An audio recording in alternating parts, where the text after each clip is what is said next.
What's going on YouTube? Today we're back here with another video. Today we're going to be doing the Offroad high clearance skid plate install.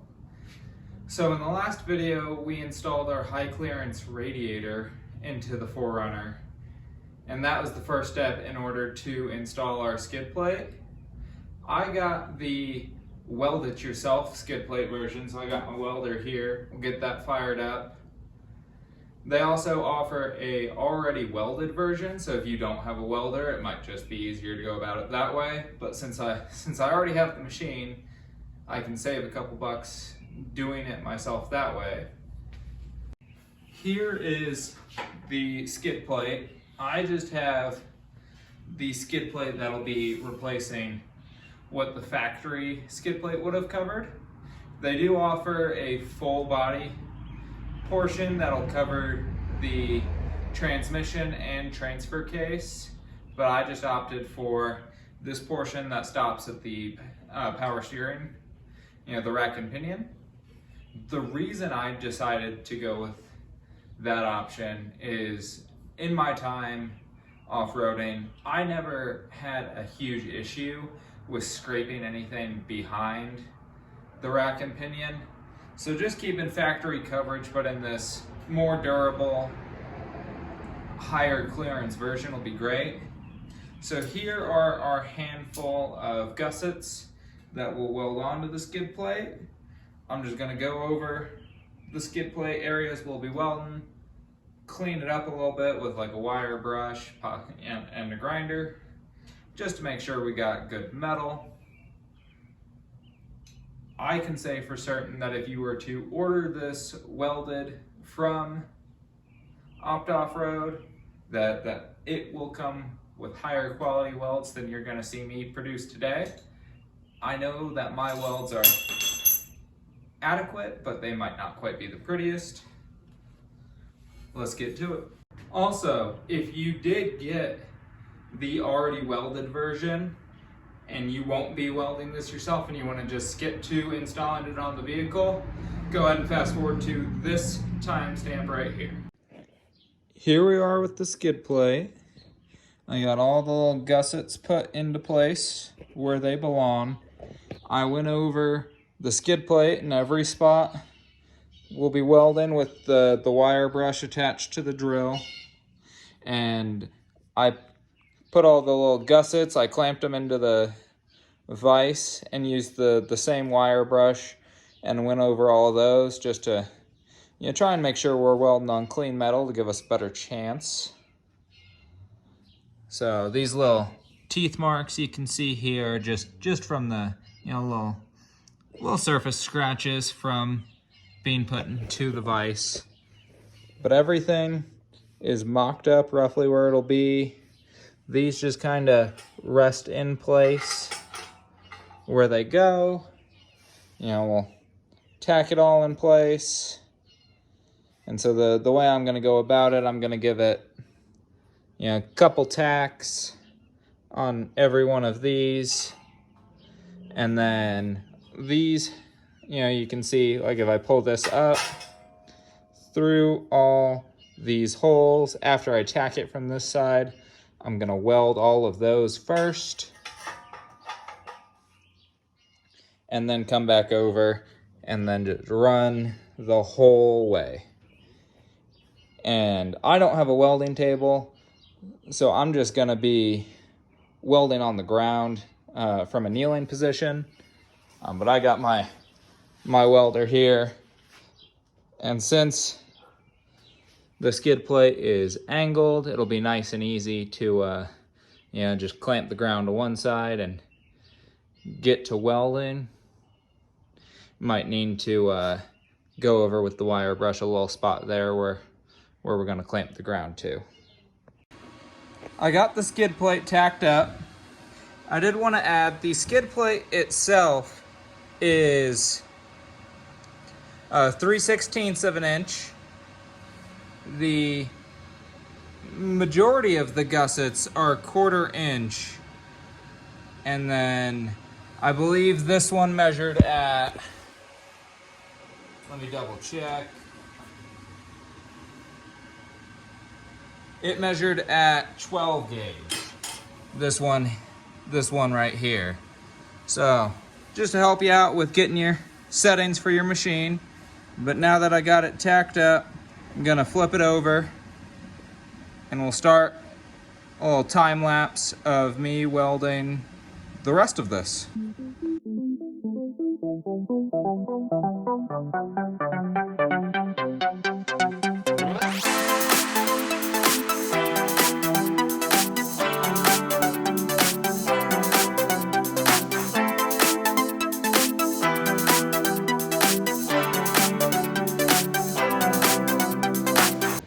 Here we are with the skid plate. This is the side that will face the ground. I got all of these welded up. I did these here along the side. I added a little too much material to this one, but other than that, the rest of these filled in fairly nice. So now we'll do another time lapse and I will weld the inner portion.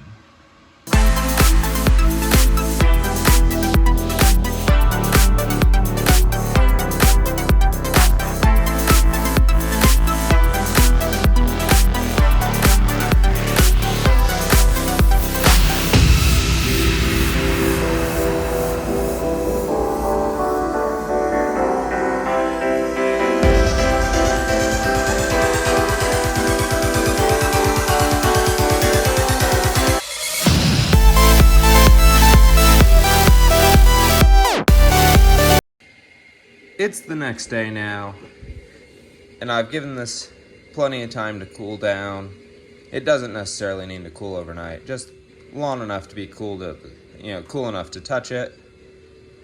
But this is where, whether you got a welded version or a weld-it-yourself version, I believe these all arrive bare, so we'll need to add some paint.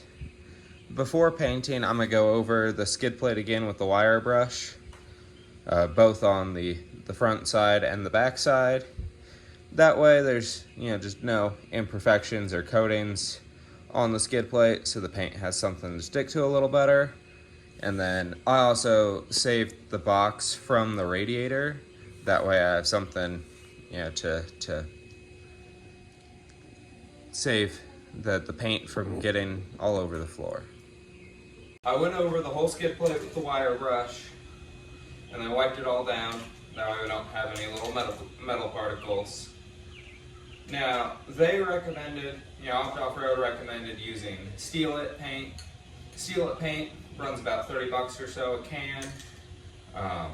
And there just wasn't any real information out there for me to be able to give a, comparing it to any other paints, so I could formulate my own opinion as to if I thought it was worth it. So I'm sticking to what I know to be true and just using a Rust-Oleum paint, but we're just going to give it a good even couple coats on both sides, and then we'll slap it on the vehicle.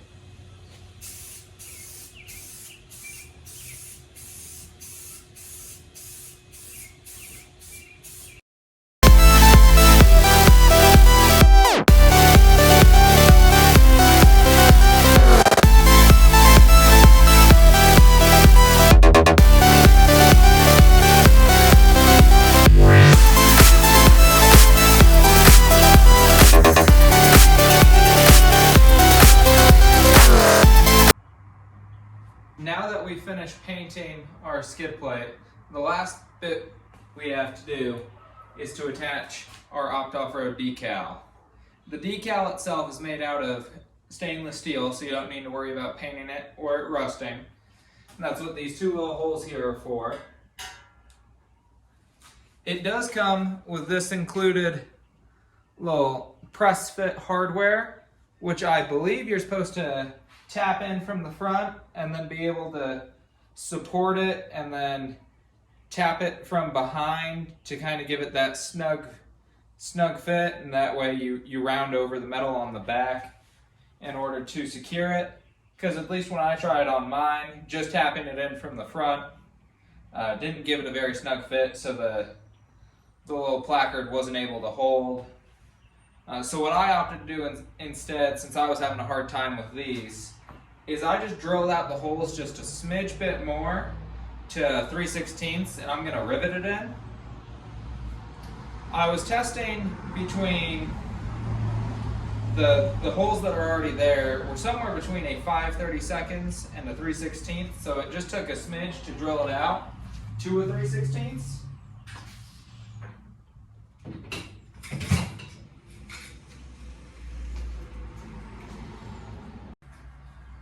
Here we go with the rivets.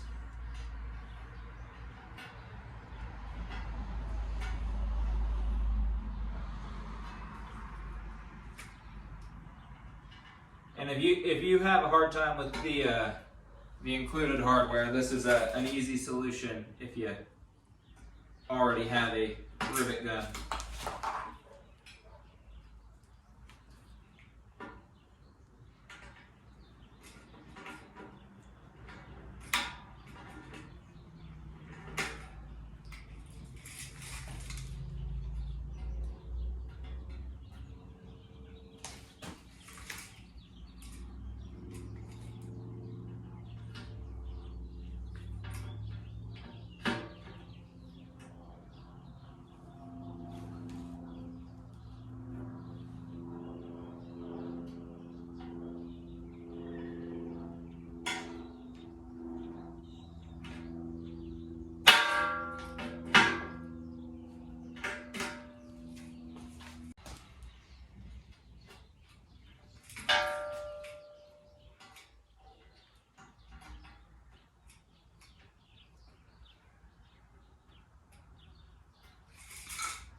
There we go. Now that we're getting ready to put our new skid plate on, the first thing we're gonna have to do is take out our diff drop. As I imagine, many of you have a diff drop in your 4Runner from putting a lift on at one point. I have one on mine, so that'll be the first thing that'll have to come out, but it's pretty easy to take it out. All you're gonna need is a 19mm socket to come in from the bottom, and then a 19mm wrench to hold the nut from the top.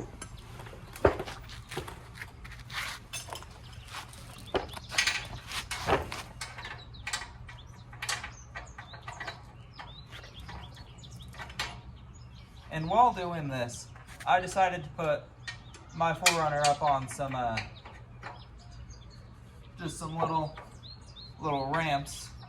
That way it would be just easier to be under here. Lots of ground clearance, but a little more never hurt.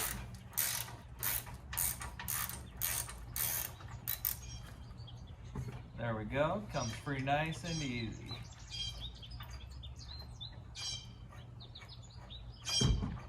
And then we're gonna be reusing all this hardware, so don't do anything too crazy with it.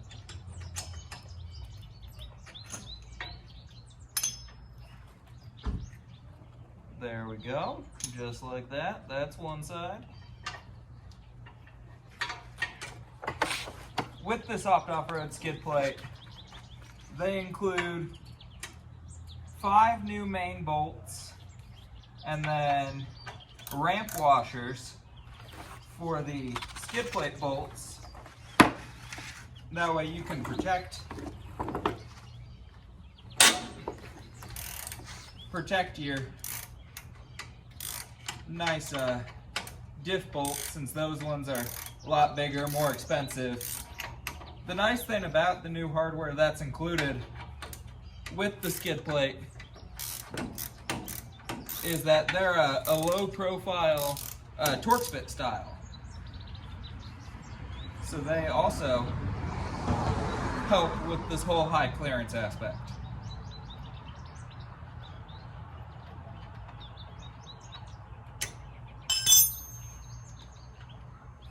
we go, that one's out too. Set this hardware over here. And there we go, diff drop is out. Now this simply is able to just lift back up when we slide those bolts in and mount up our skid plate. And then another thing with this hardware, when we reinstall it, this washer here, you'll want this to be inside the skid plate, which should be, you should be able to finagle it from the side. And I'll show you here, I'll grab the skid plate and we'll get this going. So I was saying before, and I stand corrected, the included hardware that Offroad includes with this is actually a hex head, not a Torx bit. These are an H5, just help you out with sizing. And then included are these ramp washers, so here they are. One thing to keep in mind with these ramp washers, right, here's my 19mm impact socket. It actually doesn't fit inside the ramp washer, so I had to switch to a 19 chrome, and that fits in nice and well. That way we can actually get our bolts nice and tight. It's going to be easiest putting this on, in my opinion, to start with our diff bolts. And so when you're doing this, we just got to keep our order proper. So we're going to take ramp washer, bolt, see, hides the bolt head real nicely. I'm going to start here on the passenger side, but we're going to go on down, feed the bolt through, right, and we got our ramp washer there already. Slide on over the hump. Then here's the washer for the diff. Slide that on in. And kind of over here from the side, we're able to get it going, lined up. I got the nut right here, and so I can push this on up, kind of hold it with my leg. Gotta push it up just a smidge more.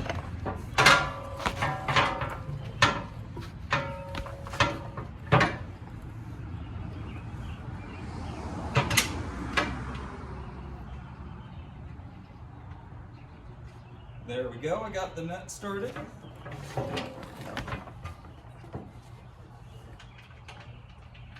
Got a good couple threads going on there, so I'm not too worried about it. Then we'll come over here again, right, while we're under pressure from the skid plate, because it's not the lightest. Make sure you got your order correct. I like having this creeper because it has the little side pockets on it where you can hold your stuff. So I got the ramp washer, got the bolt, slide that on in. Then from here, we got the washer for the differential. Make sure we got that. Slides on nice and easy. Then here is the nut. Reach that on up. Make sure you got the nut orientated correctly. There we go. I got the nut started on that side. And now the diff. The bolts are still loose, but everything's holding. So from here, we can switch to our hex head.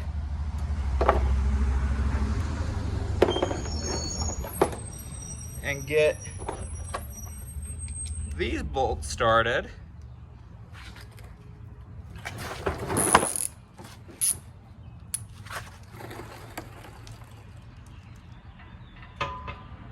Make sure we're all good and lined up.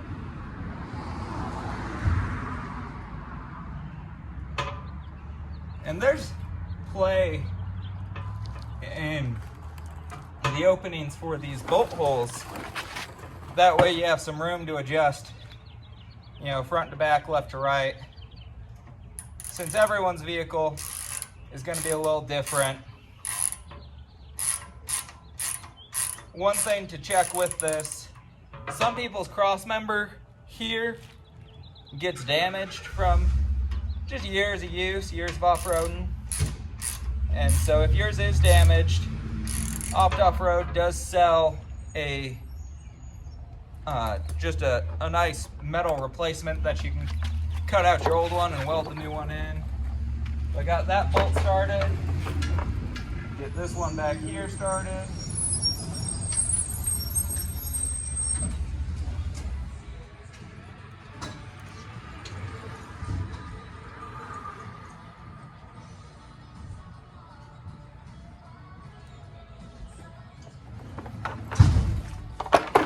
And now we got a couple bolts securing it. I'm gonna switch back to the chrome and just tighten up our chrome switching back to our chrome 19.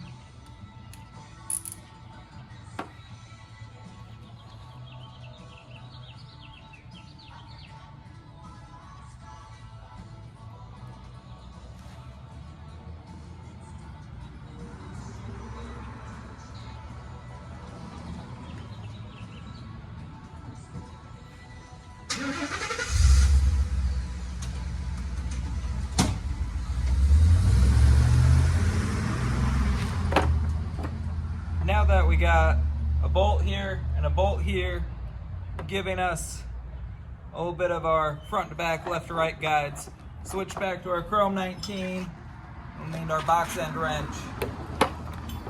But now we're going to be able to tighten these on up a little bit. We still don't want to go completely snug, but this will just help us get the bolts the rest of the way in.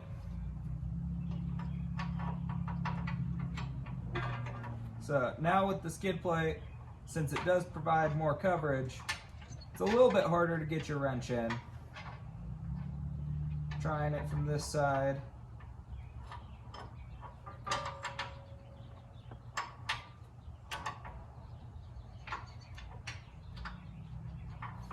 Not quite. Let's see if we can make it from this side. Camera cut out because it ran out of storage, but picking back up where we left off, the best way to secure the nut on the top of the diff bolt is using the closed end of the wrench. Right, my wrench is angled like this, so holding it just like so, I'm able to feed it in through here and get the wrench onto the nut and have the open end of the wrench exposed here near the CV axle. So then we can tighten this on up. And I'm not tightening it all the way, just getting it a little bit better. And then if you tighten it, you know, if you end up getting it too far to one side or the other, sometimes the ramp washer can start to get a little out of whack. But since we haven't tightened it all the way, you can just give it a little love tap and finagle your socket back on there. There we go. Right, and then, so we're tightening that on up, just trying to close the gap between the diff and the frame. Same thing on the other side. Not going too tight because we'll tighten these ones last.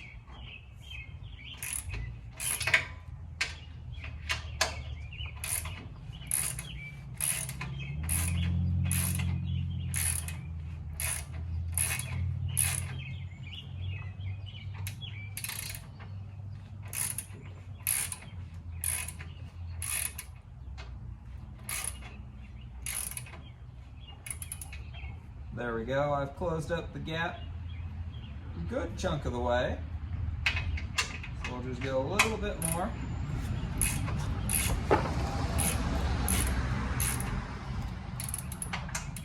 There we go, starting to snug up. Feel the gap getting small. We'll grab our wrench back out. Tighten up the other side. Make sure that's even. And then we'll kind of just evenly go through and tighten up all these bolts. And then show you the final product.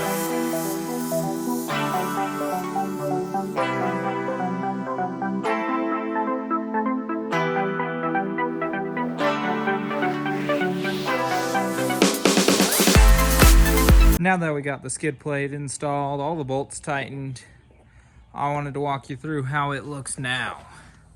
So here we are, we got these top bolts tightened up. We got our diff bolts tightened up, and the torque spec for these diff bolts is 101 foot-pounds. And then crawl on underneath, show you the underside. And there we go. We now have our new front skid plate installed. Thank you for watching. Please stay tuned for next week where we'll be installing the FGP KD reinforcement kit to help with some of the possible weak points that come with this new skid plate. Like here, having this portion here, this mounting portion here for the lower control arm exposed. Again, thank you for watching. Please like, subscribe, comment, and have a great day.